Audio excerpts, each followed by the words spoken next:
Hey guys, it's Ivory Hecker. We're broadcasting live from Arizona today. I'm joined by a pretty famous and infamous man. He is the January 6th shaman, Jacob Chansley. He became the face of January 6th. The media posted you everywhere based on how you were dressed that way with the big headdress and the horns, shirtless. You have been released from federal prison early. My viewers have a lot of questions for you. They sent in their questions. We're going to ask you their questions. But one of the top questions they had, as well as the mainstream media, is why you dressed that way. You had a lot of criticism. We're broadcasting live from your friend's house, and I see the Native Americans on the American flag as well. Now, I posted on my Instagram video of you podcasting after your release from prison, and you were wearing a Native American feather headdress. So describe to me the meaning of the way you dress that way. Well, first of all, I've gotten like some criticism online about, oh, that's Native American appropriation, that's cultural appropriation, you know, that's offensive to First Nation people. And it's like, well, aren't you the racist? I just so happen to have Cheyenne blood running through my veins. So how is me dressing in a way that is similar to the way my ancestors dressed racist? You know, how is that cultural appropriation? Am I not allowed to be proud of my heritage? So the shamanic attire, what some people would consider as outlandish, you know, the horns, the face paint, or the headdress and stuff like that, is actually in the shamanic tradition akin to wearing priestly robes. You know, it's a sign of being in tune and in touch with nature and being one with nature. In many cases, the feathers and the headdresses that Native Americans wore were earned. Those were earned feathers, and especially like the eagle feathers and stuff like that. They didn't wear those headdresses lightly. It was similar to the military people wearing ribbons on their chest, except they wore feathers in their headdresses and stuff like that. You know, so they had to earn those things. I have gone on the shamanic path for over 10 years. Since a little before 2012 is when it kind of started, but I got really intense after 2012. So the headdress, the face paint, the horns, like the coyote skin, in the Navajo tradition, the coyote is the trickster. And so the trickster can't pull the wool over my eyes. I have the trickster by the tail, hence the coyote tails, right? And, you know, the coyote messes with the bull, he gets the horns. You know, so there's always symbolism in everything it is that I do, and there's a purpose for everything it is that I say. Well, I think the media did take your get-up that day, January 6th, as like symbolic of war. I think you look to them like a warrior, and you mentioned the horns are a symbol of, you know. I mean, not a symbol of war at all. No, it's a so. In many cases, the shamans dress that way to ward off evil spirits, is to look intimidating to evil. It's a way of banishing evil spirits, banishing evil forces. So while it can look intimidating to some, it is not designed to be intimidating or scary to people as much as it is to evil spirits and to the evil forces within the world. Interesting. Okay, I have tons of questions for you. Real quick, Marcus, is our audio okay? I want to make sure the live chat's going through okay. And really quick, before we proceed with your prison experience, my viewers want to know what happened in prison. Real quick, shout out to the sponsor of my coverage. The 2023 economic crisis has started. According to Wall Street Journal, the banking failures signal an alarming trend of economic challenges to come for Americans. Morgan Stanley warns commercial real estate is headed for a crisis worse than 2008. Wells Fargo recently said commodities are in a super cycle, and we have at least 6 years to go, with gold surpassing $3,000 an ounce in potential outcomes. Historically, gold value goes up when the stock market crashes, so the time for gold is here and demand is soaring. Let National Gold Group show you options for investing in precious metals like gold and silver in your retirement account. And for direct delivery, mention my channel, Ivory Hecker, and you'll always get the best in class service for real American service providers. The National Gold Group IRA fee waiver program allows you to invest your IRA or 401k into physical gold and silver. You may be eligible for the lifetime fee waiver on qualifying rollovers. So call the number in my description. It's 888-617-5927. Click that link in my description as well. National Gold Group, 888-617-5927. When you support my sponsors, you support my independent journalism. All right, one of my viewers asked, Jake, about your experience in prison, whether you were housed with any fellow J6 prisoners and whether you guys compared notes on your experience. Well, I was only housed with J6 prisoners when I was in DC for 11 days. So that was the only time in which I was ever housed with somebody that was also there for January 6th. And there were a couple of guys that I spoke with.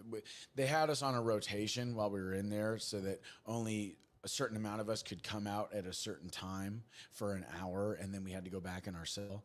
And this was for COVID.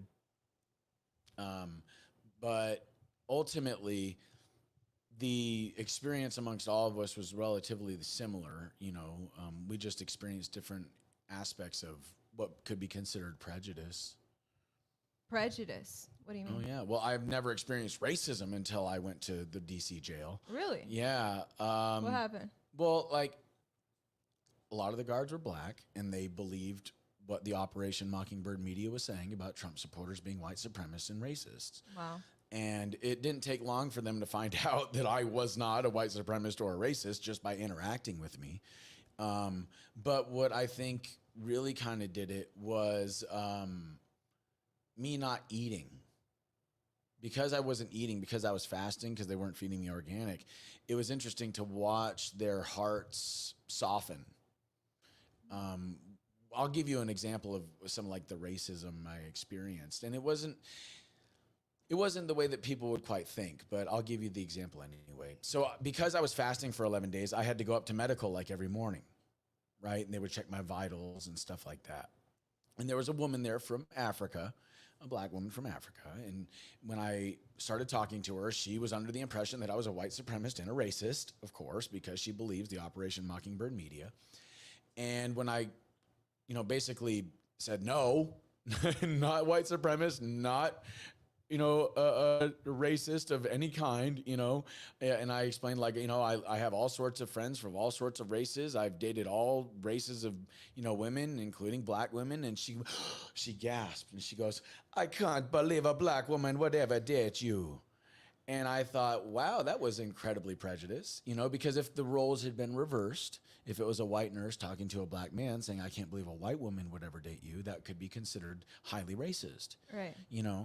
So, and the thing is, she didn't quite understand the level of her prejudice. She had been blinded to it because she didn't quite see that by judging me based on my skin color, based on what she saw on television, she was in fact being prejudiced. Right. She was prejudging who I was with no facts whatsoever about who I am, what I stand for, or what I believe in. Wow. Okay, a lot of my viewers are asking about you being, a lot of them think that you were installed in January 6th by the feds, that you are a scripted figure. What's your reaction to that? I think it's hilarious. It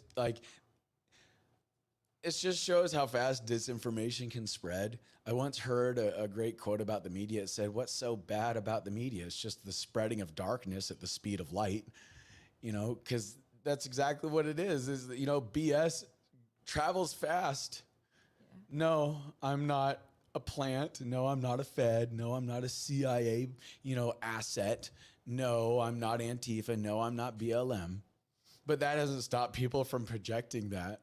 Right. So for people who haven't seen my previous coverage, because I did an in-depth report on you when you were in jail, and I investigated what you were up to leading up to January 6th. And what happened, guys, is he got wiped off the face of every platform because he was saying everything that the establishment doesn't want to be heard. He was so anti-establishment. But yeah, you were talking about taking down the deep state and things like that, or we got to stand against the deep state, which is actually what the prosecution used at your sentencing to get you kept in prison longer, which was horrifying when you think about free speech. But from my research, you definitely were not a Fed. Oh, no. Unless you really had us fooled for years because you were, some of the stuff that was still up on BitChute. I think you can find either on and on Rumble. And Rumble, yeah. You can look up his old Rumble channel, guys. Yellowstone Wolf AZ. But we're gonna be doing we have a Vimeo. And we're going to be posting a lot of stuff on there. We're going to be doing courses and stuff, free courses, and then eventually courses that you have to pay for to get really exclusive, in-depth stuff. But yeah, because you have extensive knowledge on things I've never heard of.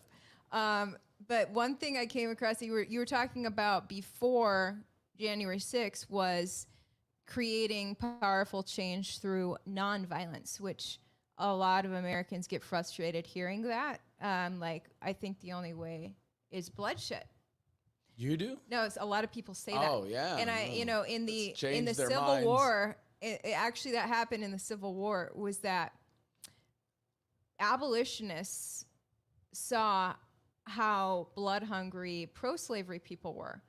And this white pastor was an abolitionist saying we got to stop enslavement of humans, and he got murdered by pro-slavery people. And that is when fellow abolitionists said, you know what, if they're willing to shed blood, the only way we can win is to shed blood too. Interesting. And so that's an how... eye for an eye only leaves the world blind. So that's how the Civil War happened, but you're saying we can create powerful change through skipping war entirely. So tell me your theory on that. Well, think about it like this. If we look at history and we think, okay, what has created long-term evolutionary change in the socioeconomic and geopolitical realm, in the spiritual realm, it has been nonviolence. It has been non-cooperation with evil. It has been what Gandhi calls soul force.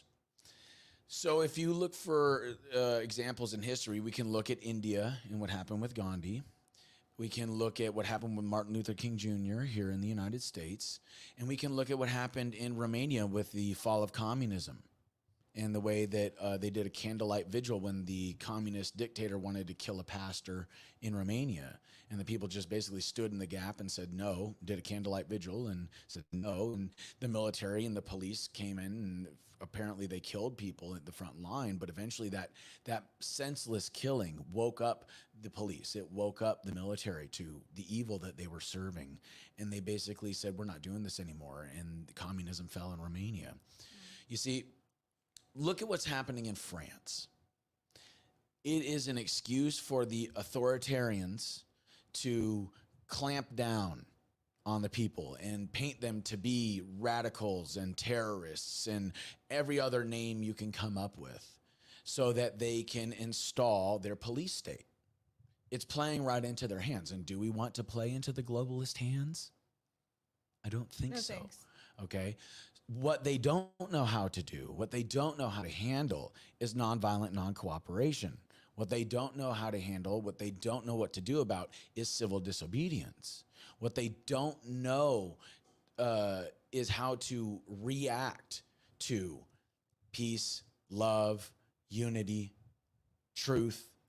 And that's why what they've attempted to do is create straw man arguments regarding certain people, certain patriotic movements. I mean, I saw this thing where the government in tax dollars is actually going to calling Christian organizations right-wing extremist organizations, going even as far as calling them terrorists. What? So we want to do what works. And if we look at history, violence begets more violence. Bloodshed begets more bloodshed. Like Gandhi said, only an eye for an eye only leaves the world blind. But if we look at American history, we have this free nation because of, the war, because of 1776. Well, I understand what you're saying, but here's the thing, okay? Look at it like this. We're still dealing with the same problems that we dealt with over 200 years ago now. So the problem itself may have abated for a time, but they have reemerged because it wasn't dealt with in the proper way, in the proper channel. The whole point behind nonviolent non-cooperation and civil disobedience is to change the hearts and the minds of the people. You see, that's where the real battle is fought. And this is what's so important to understand, is that Armageddon and revolution is of the mind. The apocalypse is of the mind. So we have to recognize where the real battlefield is. The battlefield is not in the physical world. It is with the powers and the principalities, the evil forces of the world and the heavenly realms. And the only way that we can fight that is through spiritual evolution. The only way that we can fight that is through freeing our minds from the chains that they have been placed in by the people that are creating this subversive and highly destructive parasitic society.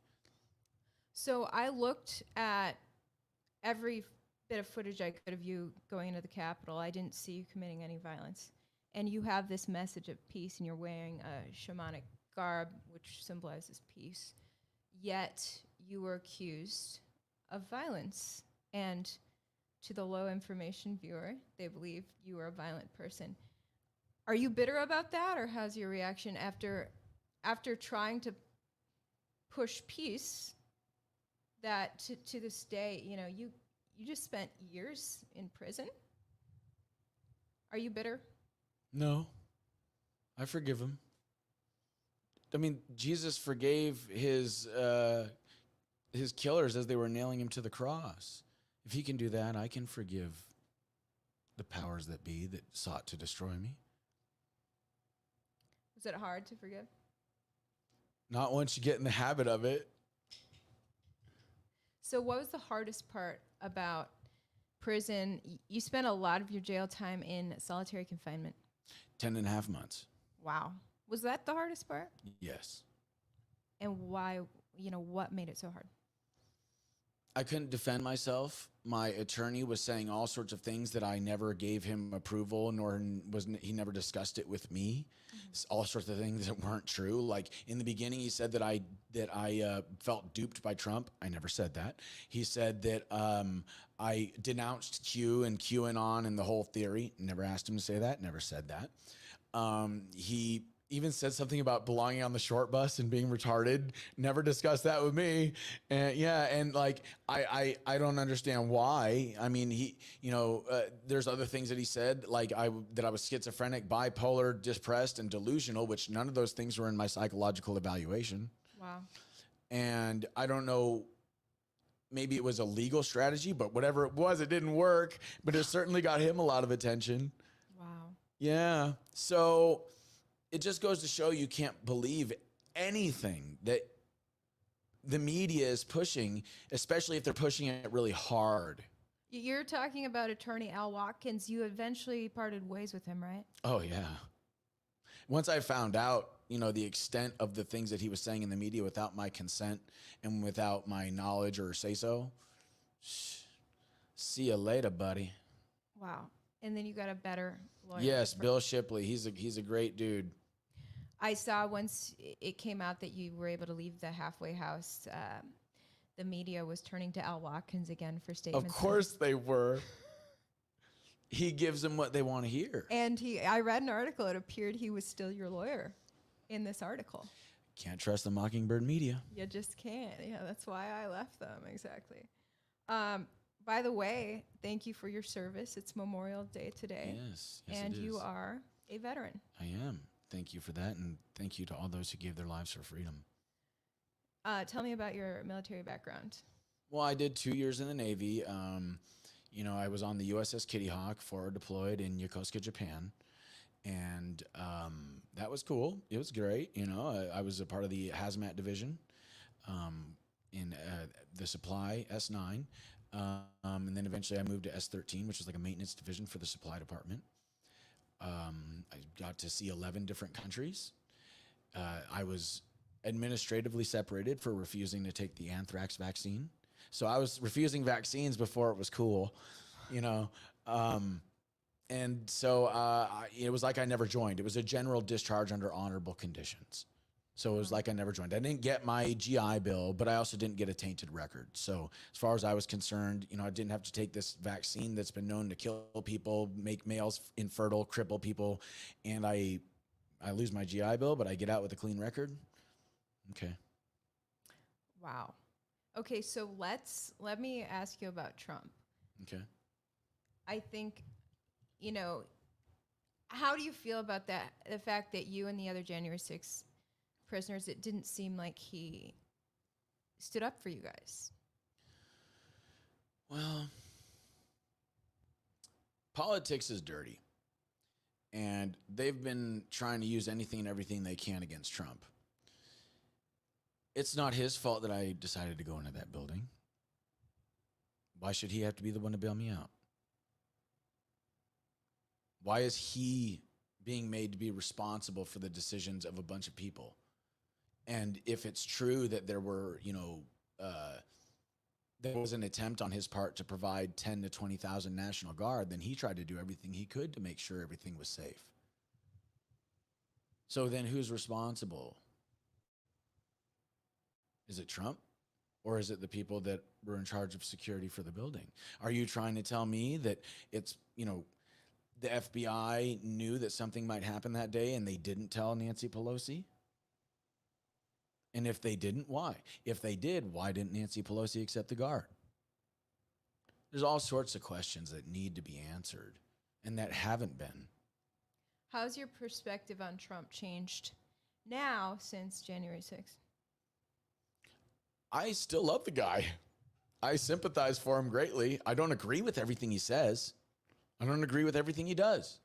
But this is America, and we're allowed to disagree without hating each other, aren't we? We are allowed to have our own opinions. That's what America's about. It's about dialogue. It's about free speech.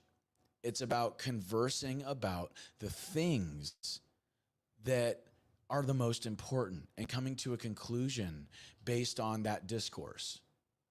So there's a lot of people running for president for 2024. Who are you going to pick?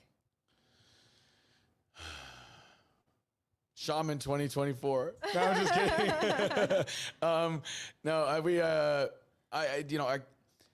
Trump has my support. But here's the thing. First of all, I think that DeSantis has done a good job for the most part. There's some things that he's done in Florida that I don't agree with. There's like what? Well, for example, when he's out on his little book tour that he was doing, and then all of a sudden crime rates skyrocket. There was like a flood or something in Jacksonville or something. Fort Myers. Okay. The hurricane was bad there. Yeah. So there was a lot of things that happened while he was out doing his little book tour. And it's like, look, bro, you ran on the idea that you were going to stay in Florida and you were going to stay their governor.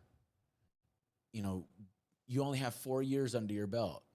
If you want to run for president, give us 8 and show us what you can do with Florida. You know what I mean? And also, let's try to get Trump in for another 4 years and then DeSantis for another 8. We're talking about strategy here. What's best for the country? Yeah, the one thing Trump clearly has over DeSantis is that he's had this job before. DeSantis has never been president before. Trump spent his first 4 years getting it down. What could he do with the next 4? Well, yeah, and he's not worried about a re-election, so, and he understands the deep state at least a little better than he did the first time. You know what I mean? He learned a lot about them. But the thing is that,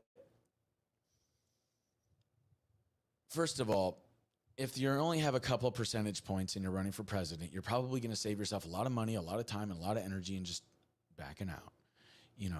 Trump is still ahead in the polls, but the polls are about as trustworthy as the media, so I don't trust the polls.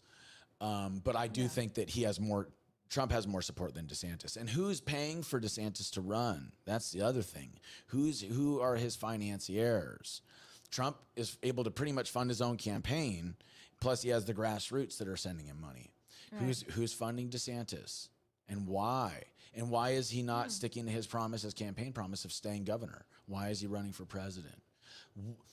There's a lot that goes on behind the scenes in politics, and they create this facade. It's like a veneer, a whole grill, a whole mouthful of veneers over a really ugly smile. You can smile and your teeth may look nice, but your breath still stinks.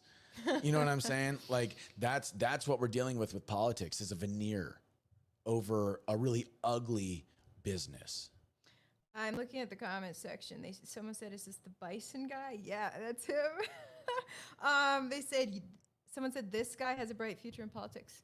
Would you go into politics? Look, the whole reason why our socioeconomic and geopolitical systems are so bad is because our spiritual perspective is so askew. We have no real idea how far we have strayed from the path because most of us don't quite realize the depth to the lies we've believed regarding what the world is, what our role is in it, how effective we are in the world, in the spirit world. We have severed ourselves from spirit in the modern Western society. How do we get back? Well, that's part of what shamanism is all about.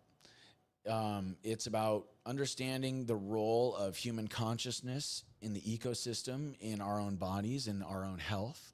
It's about understanding the effect that we have with our emotions and our thoughts on the world around us, on the people around us, how that affects the collective consciousness of the species, what Jung called the collective unconscious. It has to do with getting in touch with nature, which, God love them. A lot of conservatives, they're all about, drilling for oil, which in all honesty, I'm not for. I think that putting our economic future in the hands of the oil companies is just as dumb as putting it in the hands of China and the lithium batteries, the solar panels, and the wind turbines. Nikola Tesla came up with an infinite, free, clean, wireless energy device over 100 years ago. And it is not being talked about in the environmentalist community because the globalists have hijacked the environmentalist community. It's not being talked about by the conservatives. If we really want to talk energy independence, we need to talk about Tesla coils. Or you know what? How about we talk about the fact that Trump declassified a zero-point energy engine patent before he left office? Why? That's something I don't understand. Why isn't Trump talking about that? He's declassified 3 patents with the Navy. A guy named Salvador Payas applied for these patents and their declassification, and Trump approved it. One is a zero-point energy engine that extracts energy from the vacuum of space, infinite, clean, free energy. Wow. A room temperature superconductor that allows the zero-point energy engine to function without overheating. And then a TR-3B, which is a triangular shaped vehicle that is like basically anti-gravity or inertia propulsion. And it allows us to travel at multiples of speeds. I've heard multiples of C, multiples of the speed of light. Wow. Whether or not that's true, I don't know, but it's definitely faster than the speed of sound, way faster than like Mach 5. Wow. And it's safer, it's cleaner, it's cheaper. Well, I know people who are working on that technology now. So hopefully they are encountering obstacles, but hopefully they can overcome those. They're actually trying to work with the government in hopes to be successful with. Well, let's hope. This incredible energy resource that's available. All right, I'm checking the comment section. Let's see, what would you do it all over again? January 6th. What would you do different, or would you do it all over again? Well, I have a motion in the courts right now, and my attorney has advised me regarding January 6th to just say no comment on everything. Once that motion has cleared its way through the courts, then it's fair game. Which leads me to, how did you get out early?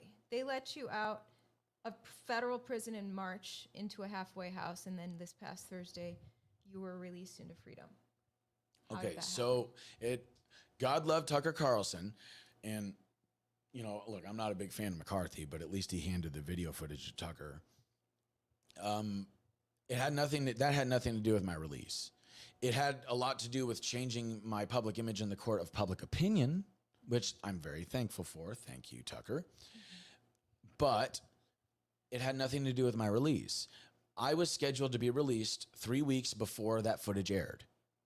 I was scheduled to be released to Halfway House on the 28th of March, 2023. And then I think it was like on the 7th or the 8th of March that Tucker aired that footage. So, long story short, I was released because I had 6 months of good time. In federal prison, you only serve 85% of your sentence. So I had 6 months of good time already set aside. I had good behavior, so they didn't have a reason to take my good time. And then I did a lot of programming. while I was in prison. And because of Trump and the First Step Act, which he signed into law in 2018, I believe, which it had been sitting in Congress for like since the 80s. Wow. Yeah, so like this just goes to show all these politicians, we're going to do prison reform, and it's sitting there on their desk. Is And that the one that Kim K helped with? Kim Kardashian? that, well, from what I understand, she didn't really help much at all, except as a face for it. It was her lawyers and the people working behind the scenes. But yes, I believe so. That might be the one that she was. It's what it's about is in federal prison they weren't really doing programming or giving people advantages, or helping them when they got out in the way that they could have.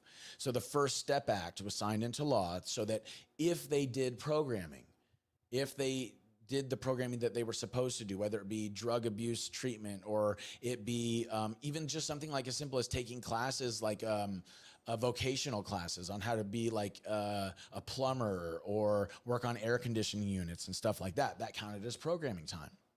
And so all depending on what's called your recidivism rate, whether or not you're a high, medium, or low. High people, recidivism, you don't get any FSA. Medium, you get 10 days per 30 days of programming. You get 10 days off your sentence. And low people and minimum people, they get 15 days per 30 days of programming. They get 15 days off their sentence. So I had many moons. I had over 9 months of programming. What did you program in? So it's actually kind of funny. So the BOP thought that my admitting in my pre-sentence investigation that I ate mushrooms was enough of a reason to send me to residential drug abuse program.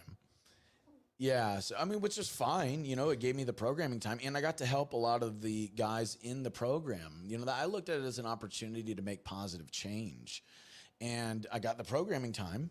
That's cool, and I built up a lot of that programming time. So it got me an extra 6 months off my sentence.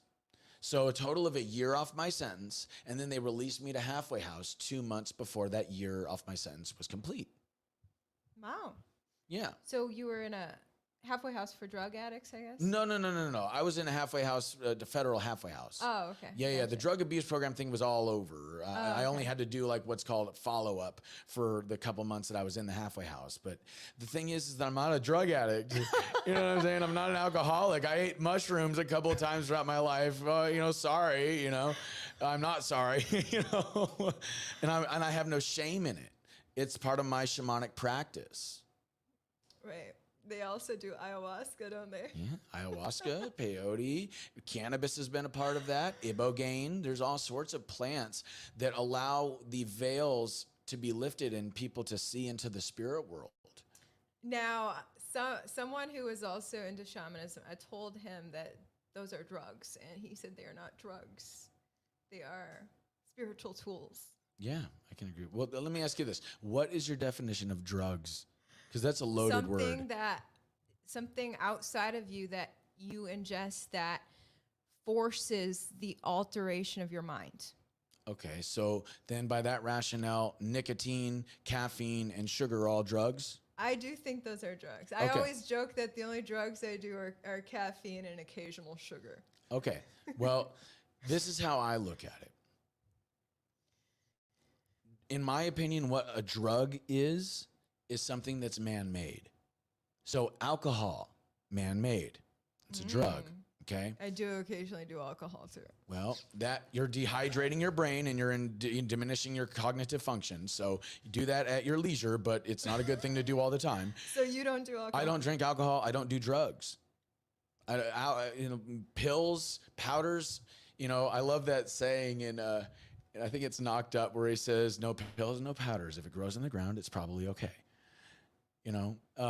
So the earth is a living being. It is a living spiritual being that is connected to the divine mind of God.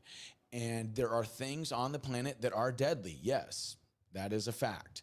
And we have spent literally millennia deciding what's good to eat and what's not.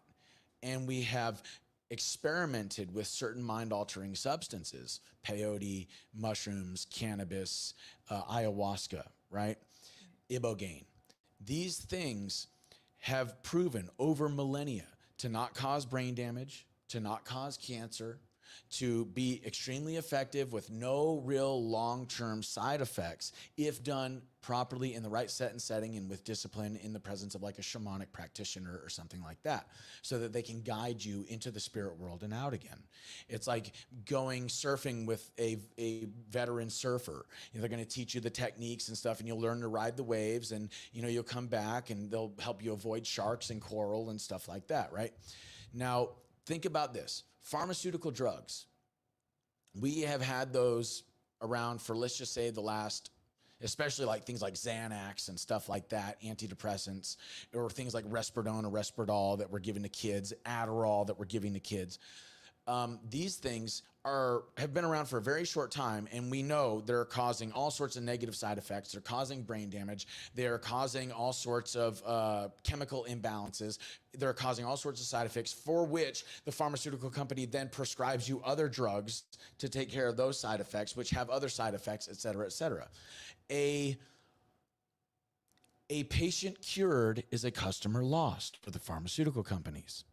So if, say, psychedelic mushrooms can get rid of somebody's depression after one dose, then they don't have a customer for 6 months, a year, 10 years, taking their antidepressants. They don't have to up the dose and charge the insurance companies more. If somebody is addicted to pain pills and they take ayahuasca and they no longer have that addiction anymore because the ayahuasca, or say the mushroom or whatever, whatever their chosen plant medicine, it alters their brain chemistry and resets it so that they don't crave the alcohol or they don't crave the pain pills anymore, the opiates. Then the pharmaceutical companies lose money. Now, I'm of the belief, whether it be Dr. Reif's machine and his cure for cancer and all sorts of other diseases, or it be psilocybin magic mushrooms or peyote or ayahuasca or whatever, if it works, we're fools not to use it as a tool. And clearly what we're doing is not working, because we have more depressed, more anxious, more sick people. We have more people with cancer. We have more children with cancer. We have our problems are multiplying. Right. So why are things staying the same? It's because the gravy train is running for this less than 1%, and they make money off of our disease. They make money off our misery. They make money off of our pain. They make money off of our enslavement.